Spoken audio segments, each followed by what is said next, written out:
Bem-vindo de volta ao segundo episódio desta série incrível sobre os tempos finais. No último vídeo, falamos sobre a marca da besta, o anticristo e os sinais que precedem os últimos dias. Agora, vamos avançar para entender as consequências espirituais e eternas dessas escolhas. O que acontece com aqueles que aceitam a marca? Como Deus agirá nos momentos finais da história humana? E mais importante ainda, como será o glorioso reino de Cristo após a derrota de Satanás? Prepare-se, porque hoje vamos abordar os julgamentos divinos, as taças da ira de Deus e o futuro milênio. Vamos juntos descobrir essas verdades impressionantes.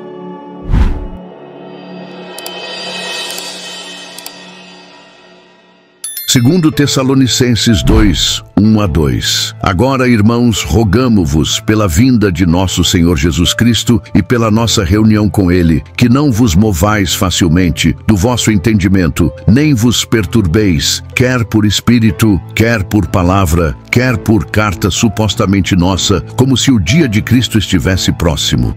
Paulo escreveu essa carta para advertir os cristãos a não se deixarem abalar ou perturbar por previsões falsas sobre o momento do retorno de Jesus. Algumas pessoas estavam espalhando informações erradas e Paulo queria alertar os outros para não acreditarem nisso. Ele continuou, segundo Tessalonicenses 2:3. Ninguém vos engane de modo algum, porque não virá, sem que primeiro venha a apostasia e seja revelado o homem do pecado, o filho da perdição.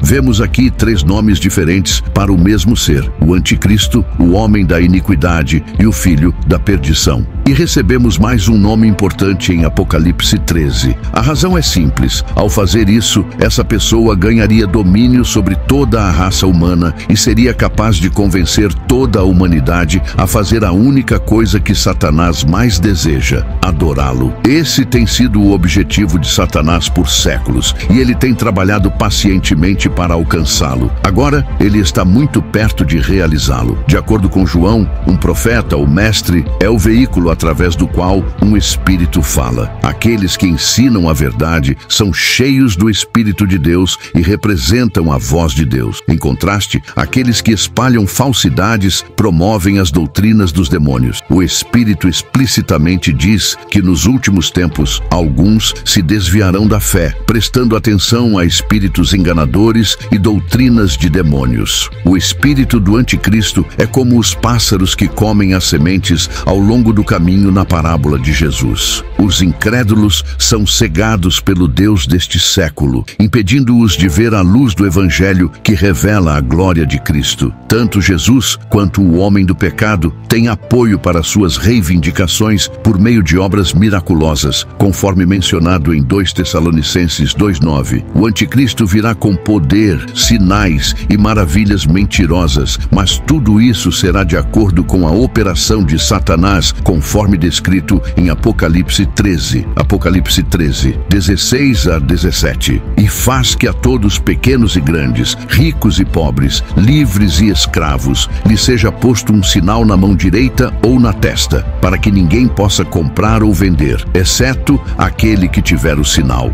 Para as pessoas que não recebem a marca, todo o dinheiro do mundo não valerá nada. Será como a vida de um fugitivo.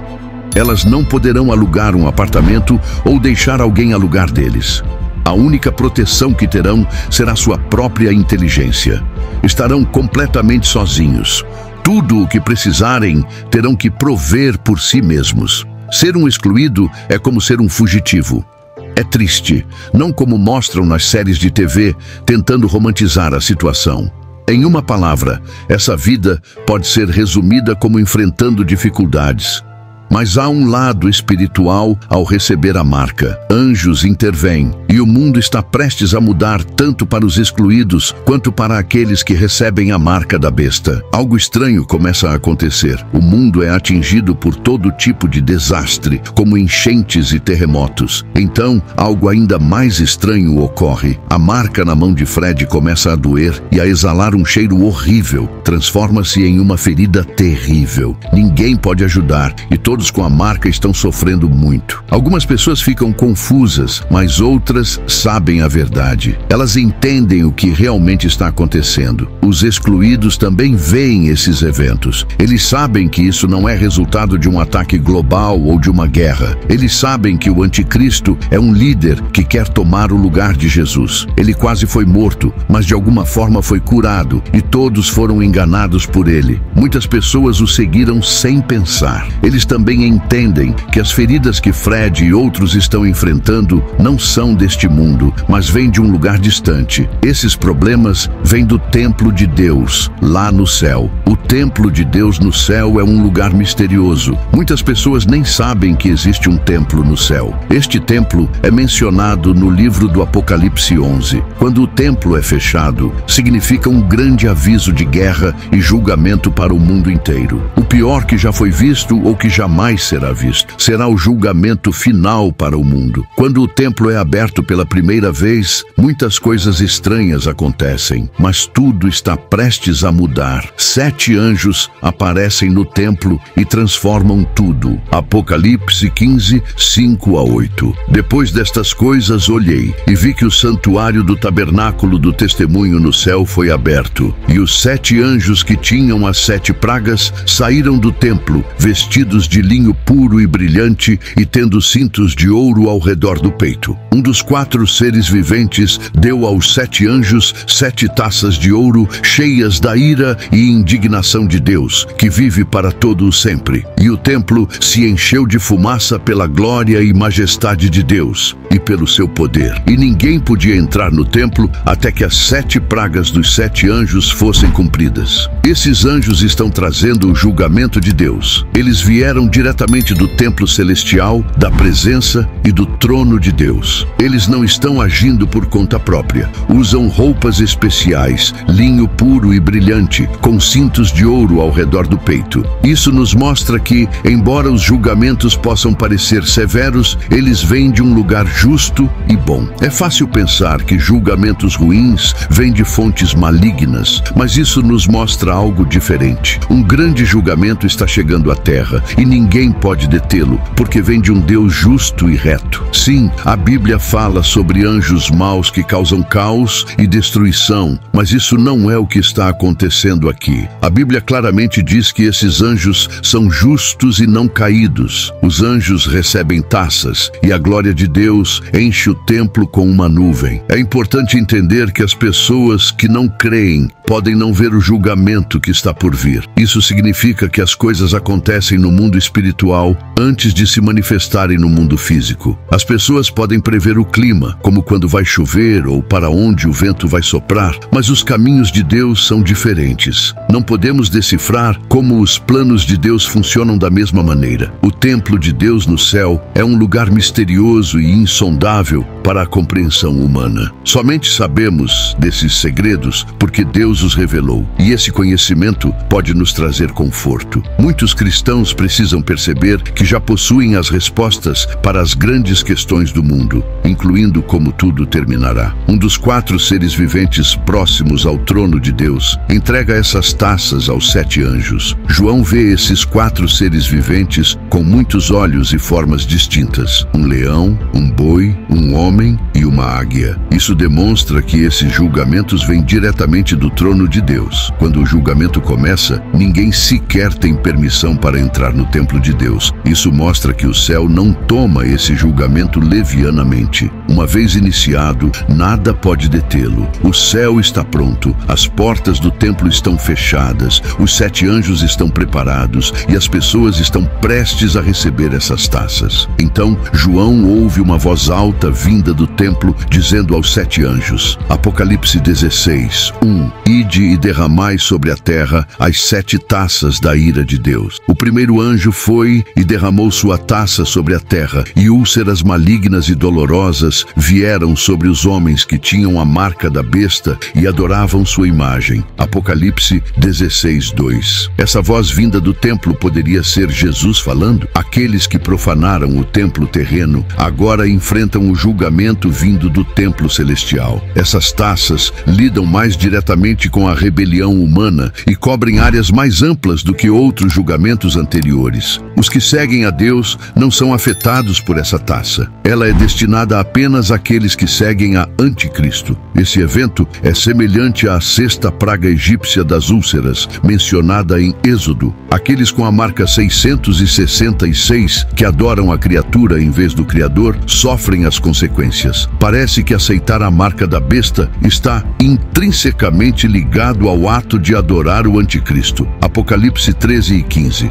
E foi-lhe concedido dar espírito à imagem da besta, para que a imagem falasse e fizesse com que fossem mortos todos os que não adorassem a imagem da besta. Aqueles que se recusarem a adorar a imagem da besta serão executados. Jesus referenciou um evento futuro em Daniel 9:27, ao falar sobre a abominação da desolação no discurso do Monte das Oliveiras. Mateus 24:15-16. Mateus 24:15-16. Portanto, quando virdes a abominação da desolação, de que falou o profeta Daniel, estar no lugar santo, quem lê, entenda. Então, os que estiverem na Judeia, fujam para os montes. A Bíblia é um livro de história, mas é único em comparação com qualquer outro livro de história encontrado em bibliotecas públicas. Ela cobre toda a história da Terra, desde sua criação até seu fim. Nenhum outro livro de história abrange uma gama tão ampla de eventos em nosso planeta. Isso ocorre, em parte, porque ninguém estava presente no início para testemunhar e documentar, e assim, ninguém pode escrever sobre o começo do mundo com autoridade. Somos os únicos no mundo que sabemos como tudo terminará, o que é realmente extraordinário. O Senhor não revelou o futuro apenas para satisfazer nossa curiosidade, mas para nos preparar para o que está por vir, para que não sejamos pegos de surpresa ou interpretemos mal os acontecimentos. As pessoas perguntam: estamos nos últimos dias? A Bíblia fala dos últimos dias, um período que começou há 2000 anos, desde que a profecia foi cumprida no Pentecostes. Os cristãos devem sempre estar preparados para a volta do Senhor. A Bíblia está repleta de previsões, com 735 profecias sobre o futuro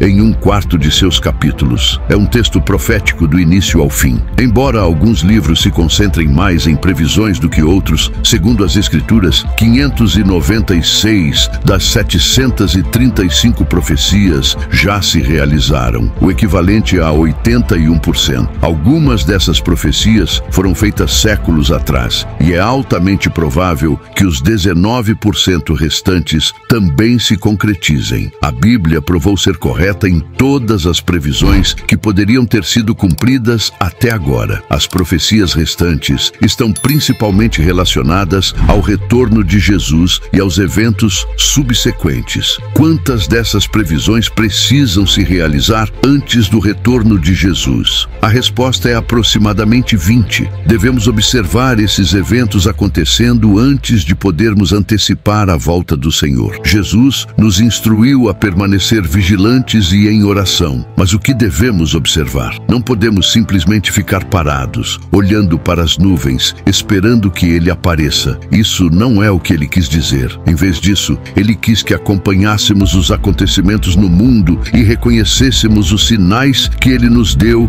para nos preparar. Os sinais estão descritos em Mateus 24. Os discípulos perguntaram a Jesus sobre os sinais de sua volta. Eles queriam saber o que fazer, já que não sabiam quando isso aconteceria. Jesus deu uma resposta direta e clara, pela qual podemos ser gratos. No livro do Apocalipse, ele fornece uma resposta mais detalhada, mas neste capítulo, ele ofereceu um breve resumo dos sinais que precederiam sua chegada. Os discípulos vieram secretamente a Jesus enquanto ele estava sentado no Monte das Oliveiras, e ele falou sobre a abominação da desolação. O que é essa abominação? E quando podemos esperá-la? Jesus advertiu que um evento ocorreria no templo que causaria repulsa, ódio e completa destruição, conhecida como desolação. Quando isso acontecer, os habitantes da Judéia devem buscar refúgio imediatamente. Diferentes traduções se referem a esse evento como a abominação que causa desolação. o objeto sacrílego que profana, ou aquela coisa horrível. A Bíblia Amplificada explica que a abominação da desolação é a profanação apavorante que causa desolação. Independentemente de a abominação da desolação ser uma pessoa ou uma coisa, Daniel previu o seguinte: 1. No futuro, um líder fará um tratado com o povo de Israel. 2. A duração desse tratado será de uma semana, que interpretamos como um período de 7 anos. 3.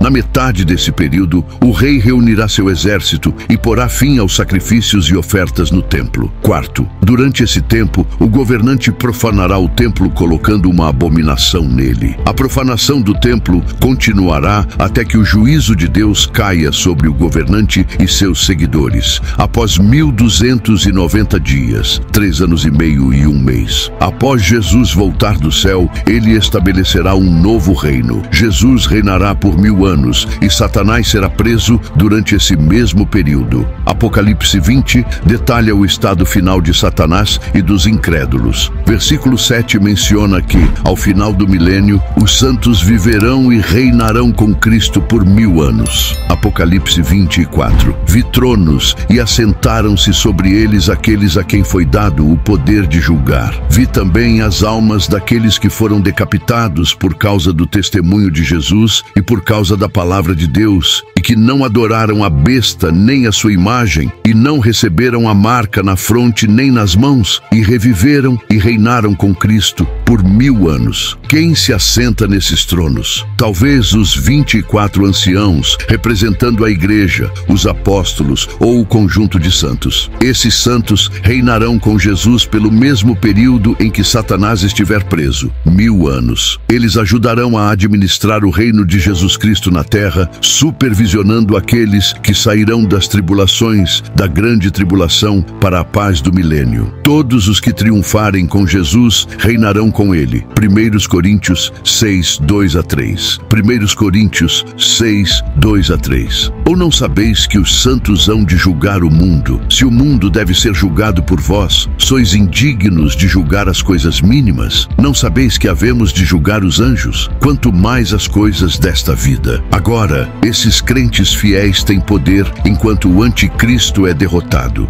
Esses mártires são pessoas reais, mas também representam todos aqueles que entregam suas vidas por Jesus. Surge a pergunta: uma pessoa que tomou a marca da besta pode ser perdoada? A resposta parece ser não. Apocalipse 14, 10 a 11 fala sobre o que acontece com alguém que toma a marca da besta. Apocalipse 14, 10 a 11. Também ele beberá do vinho da ira de Deus, preparado sem mistura no cálice da sua ira, e será atormentado com fogo e enxofre diante dos santos anjos e diante do Cordeiro. E a fumaça do seu tormento sobe pelos séculos dos séculos, e não tem descanso algum, nem de dia, nem de noite, os que adoram a besta e a sua imagem, e aquele que recebe a marca do seu nome. O futuro eterno daqueles que tomam a marca da besta é o lago de fogo. Por que aceitar a marca da besta é um pecado tão terrível contra Deus? Porque Deus enviaria alguém ao inferno por isso? Parece que aceitar a marca da besta é uma forma deliberada de rejeitar a Deus. Ao tomar a marca, as pessoas estão escolhendo adorar Satanás, decidindo seguir Satanás em vez de obedecer a Deus e aceitar Jesus como Salvador. Quando fazem essa escolha durante a tribulação, Deus permitirá que tenham o que desejaram, separação dele para sempre. Queridos irmãos e amigos, chegamos ao fim deste vídeo, mas a jornada de aprendizado e reflexão continua. Que Deus abençoe cada um de vocês com sabedoria e discernimento enquanto estudamos sua palavra e nos preparamos para os tempos que estão por vir. Muito obrigado por assistir até aqui. Seu apoio e interesse são o combustível que nos motiva a continuar produzindo conteúdo relevante e edificante. Não se esqueça de orar por este ministério e por todos aqueles que estão buscando a verdade. Inscreva-se no canal para receber mais conteúdos como este, onde mergulhamos nas Escrituras para desvendar os mistérios da Palavra de Deus. Deixe seu comentário abaixo. Queremos saber o que você achou deste vídeo. Você já havia refletido sobre esses temas? Como você acredita que podemos nos preparar espiritualmente para os tempos que estão por vir? Compartilhe este vídeo com seus amigos e familiares. Esse conhecimento pode ser uma bênção para outras outras pessoas que também estão buscando respostas sobre o futuro. Juntos, podemos crescer na fé e estar preparados para os planos de Deus. Fiquem firmes na fé, vigiem e orem. Nos vemos no próximo vídeo.